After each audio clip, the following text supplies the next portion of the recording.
Hello, आप सभी कैसे हैं। आप सभी का मेरे यूट्यूब चैनल बिच्छू एकेडमी में स्वागत है। आज हम लोग आरपीएफ कांस्टेबल के लिए जीके जीएस के महत्वपूर्ण प्रश्नों को देखेंगे।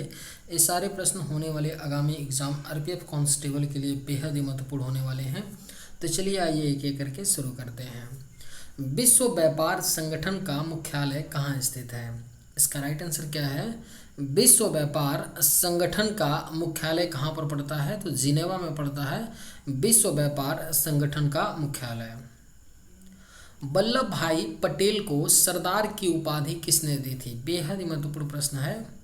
वल्लभ भाई पटेल को सरदार की उपाधि बारदोली की महिलाओं के द्वारा दिया गया था।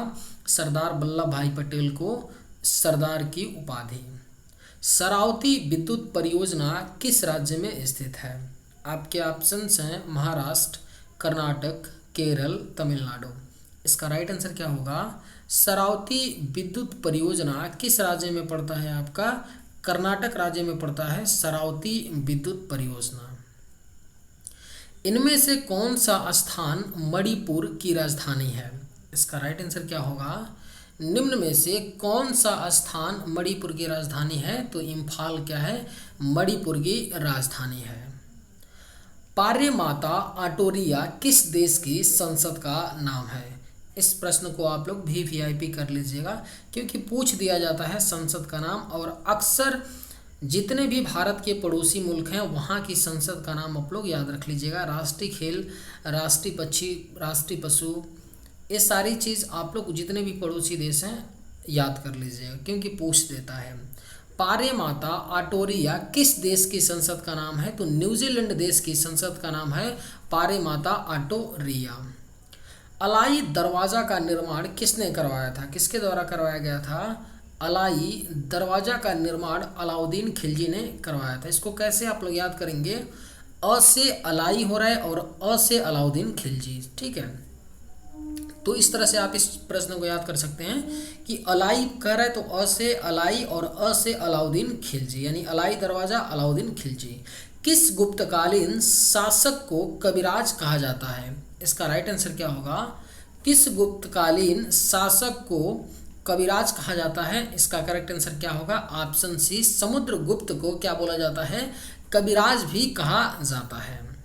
मुगल दरबार में आने वाला प्रथम अंग्रेज कौन था? इसका राइट आंसर क्या होगा? मुगल दरबार में आने वाला जो प्रथम अंग्रेज था वो हाकिन्स था। मुगल दरबार में आने वाला प्रथम अंग्रेज। ज्ञानपीठ पुरस्कार पाने वाली प्रथम भारतीय महिला कौन थी? बेहद ही महत्वपूर्ण प्रश्न है।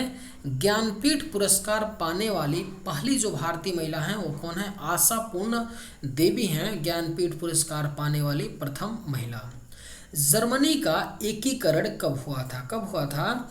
जर्मनी का एकीकरण कब हुआ था? 1871 में हुआ था जर्मनी का एकीकरण।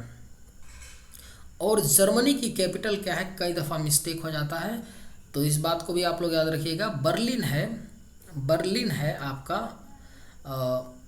जर्मनी की राजधानी क्या है? बर्लिन। कुछ इस तरह से होगा, बर्लिन है जर्मनी की राजधानी। पंचमहल का निर्माण किस मुगल शासक ने करवाया था? किसके द्वारा करवाया गया था? पंचमहल का निर्माण महान सम्राट अकबर के द्वारा करवाया गया था। पंचमहल का निर्माण। भारत में किस तारीख को भारत का सबसे छोटा दिन माना जाता है? इसका राइट आंसर क्या होगा? यानी कि भारत में जो सबसे छोटा दिन होता है साल में 22 दिसंबर को सबसे छोटा दिन होता है और रात सबसे बड़ी होती है। और 21 जून जो अभी गया है इस दिन सबसे बड़ा दिन होता है और रात क्या होती है? सबसे छोटी होती है। हमारा सौरमंडल किस गैलेक्सी का एक हिस्सा है? इसका राइट आंसर क्या होगा? जो हमारा सौरमंडल है जिसमें 8 ग्रह हैं, यह किस गैलेक्सी का हिस्सा है? लाखों गैलेक्सी हैं अपने ब्रह्मांड में, और उन लाखों गैलेक्सी में से एक गैलेक्सी का हिस्सा अपना सौरमंडल है। और अपने गैलेक्सी में जो हमारा गैलेक्सी है आकाशगंगा, जिसका हिस्सा है अपना सौरमंडल, इस आकाशगंगा, इसको मिल्की वे भी बोला जाता है, तो इसलिए आप मिल्की वे मिल्की वे भी बोला जाता है इसे, आकाशगंगा को। तो अगर मिल्की वे दे तो आप इसे भी ट्रेक करके निकल सकते हैं। हमारे आकाशगंगा में हमारे सौरमंडल जैसा कई सारे सौरमंडल है, कई हजार सौरमंडल है। ऐसा नहीं है कि केवल अपना ही सौरमंडल एकमात्र सौरमंडल है। इसीलिए पॉसिबिलिटी ज़्यादा बनती है कि पृथ्वी जैसा अन्य ग्रह भी हमारे क्या हो सकता है, हमारे आकाश गंगा में ही हो सकता है। हरित क्रांति निम्नलिखित में से किससे संबंधित है? किससे संबंधित है? हरित क्रांति का जो संबंध है खाद्य और अनाज उत्पादन से है, हरित क्रांति का संबंध। अंगूर की खेती इनमें से किस क्षेत्र की विशेषता है? इसका राइट आंसर क्या होगा? अंगूर की खेती जिसे क्या बोला जाता है, स्टडी ऑफ अंगूर की खेती को क्या बोलते हैं? वीटी कल्चर बोला जाता है। वीटी कल्चर में क्या किया जाता है? आपका अंगूर की खेती का स्टडी किया जाता है। यहाँ पे क्वेश्चन है कि अंगूर की खेती किस क्षेत्र की विशेषता है? तो भूमध्य सागरीय क्षेत्र की विशेषता है अंगूर की खेती। इनमें से कौन सा ग्रह दक्षिणावर्त दिशा में घूमता है? इसका राइट आंसर क्या है? कौन सा ग्रह दक्षिणावर्त दिशा यानी कि आपका एंटी क्लॉकवाइज घूमता है? तो शुक्र ग्रह, वीनस जो ग्रह है आपका क्या करता है? यह दक्षिणावर्त दिशा में घूमता है। कान्हा टाइगर रिजर्व कहाँ स्थित है? इसका राइट आंसर क्या होगा? कान्हा टाइगर रिजर्व आपका कहाँ पड़ता है? मध्य प्रदेश में पड़ता है कान्हा टाइगर रिजर्व। विश्व का सबसे बड़ी प्रवाल भित्ति कहाँ पाई जाती है? इसका करेक्ट आंसर क्या होगा? विश्व की सबसे जो बड़ी प्रवाल भित्तियां हैं वह आपका ऑस्ट्रेलिया में पाई जाती हैं। विश्व की सबसे बड़ी प्रवाल भित्ति है। भारत और पाकिस्तान के बीच की सीमा रेखा क्या कहलाती है? क्या कहलाती है? भारत और पाकिस्तान के बीच की जो सीमा रेखा है वो कहलाती है आपका रेड क्लिफ रेखा कहलाती है, भारत और पाकिस्तान के बीच की सीमा रेखा।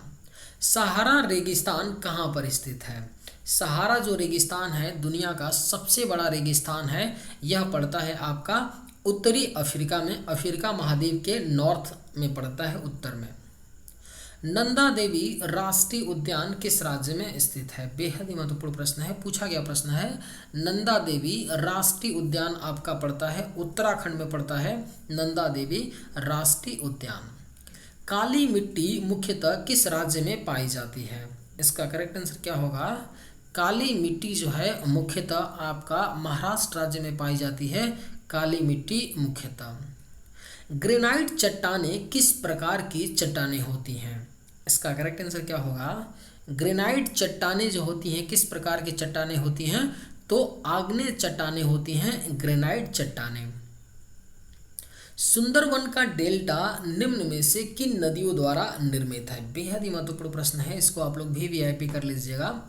जो सुंदरवन का डेल्टा है यह किन नदियों द्वारा निर्मित होता है? तो गंगा और ब्रह्मपुत्र नदियों के द्वारा सुंदरवन का डेल्टा निर्मित होता है। एक सींग वाला गेंडा भारत में कहाँ पाया जाता है? इसका करेक्ट आंसर क्या होगा? जो एक सींग वाला गेंडा है भारत के असम राज्य में पाया जाता है, एक सींग वाला गेंडा। कौन सा नवीकरणीय ऊर्जा का एक रूप है? इसका करेक्ट आंसर क्या होगा? कौन सा नवीकरणीय ऊर्जा का एक रूप होता है? तो सौर ऊर्जा क्या होता है? जो कभी खत्म न हो। ऐसे अगर देखा जाए नवीकरणीय ऊर्जा की बात की जाती है और अनवीकरणीय ऊर्जा की बात होती है, तो अनवीकरणीय जो ऊर्जा होता है वो विशेषता क्या होता है कि जो ऊर्जा क्या होती है, खत्म हो जाती है। जैसे आपका कोयला है, पेट्रोलियम है, वो एक ना एक दिन क्या होगा, खत्म हो जाएगा, क्योंकि एक लिमिटेड मात्रा में क्या है अपने पृथ्वी पर है, जो पृथ्वी के नीचे दबी हुई है, ज़मीन के नीचे दबी हुई है, वह एक ना एक दिन खत्म हो जाएगा। लेकिन मेरा मानना है जैसे सौर ऊर्जा है, इसको नवीकरणीय ऊर्जा, नवीकरणीय ऊर्जा का डिफिनीशन ये होता है कि ऐसी ऊर्जा जो क्या होती है, समाप्त नहीं होगी, उसको क्या बोलते हैं, नवीकरणीय ऊर्जा। लेकिन मेरा मानना है कि नवीकरणीय ऊर्जा भी समाप्त हो जाएगी, एक दिन सौर ऊर्जा भी हमें नहीं मिल पाएगा, और मिलने से पहले सौर ऊर्जा नवीकरणीय ऊर्जा रहे उसके पहले ही पृथ्वी खत्म हो जाएगी। क्योंकि कोई भी आपका कोई भी चीज़ है तो एक ना एक दिन वो समाप्त हो जाएगा। अपना सन भी है तो सन भी एक ना एक दिन खत्म हो जाएगा, और जब अपना सन ही नहीं रहेगा तो हमें सौर ऊर्जा कहाँ से मिलेगा, और सूर्य के समाप्त होने के पहले ही पृथ्वी ही खत्म हो जाएगी, तो ये तो एक दूसरी बात हो जाएगी। लेकिन नवीकरणीय ऊर्जा भी क्या होता है, समाप्त होने वाली ऊर्जा है मेरे अनुसार। हिमालय में धौलाधार पर्वतमाला किसका एक भाग है? किसका एक भाग होता है? हिमालय में धौलाधार पर्वतमाला जो है निम्न हिमालय का एक भाग है। किसका है? निम्न हिमालय का भाग है। नरौरा परमाणु विद्युत केंद्र कहाँ स्थित है? वेरी वेरी इंपॉर्टेंट, इसको कीजिएगा, पूछा गया प्रश्न है। नरौरा परमाणु विद्युत जो केंद्र है आपका उत्तर प्रदेश में पड़ता है, नरौरा परमाणु विद्युत केंद्र। डुरंड रेखा किन दो देशों को विभाजित करती है? किन दो देशों को विभाजित करती है डुरंड रेखा? तो अफगानिस्तान और पाकिस्तान को डुरंड रेखा विभाजित करती है। भारत में स्थित सक्रिय ज्वालामुखी का नाम क्या है? एक ही भारत में एक ही मात्र सक्रिय ज्वालामुखी है, वो क्या है? बैरन द्वीप पे है एक ही मात्र भारत की सक्रिय ज्वालामुखी।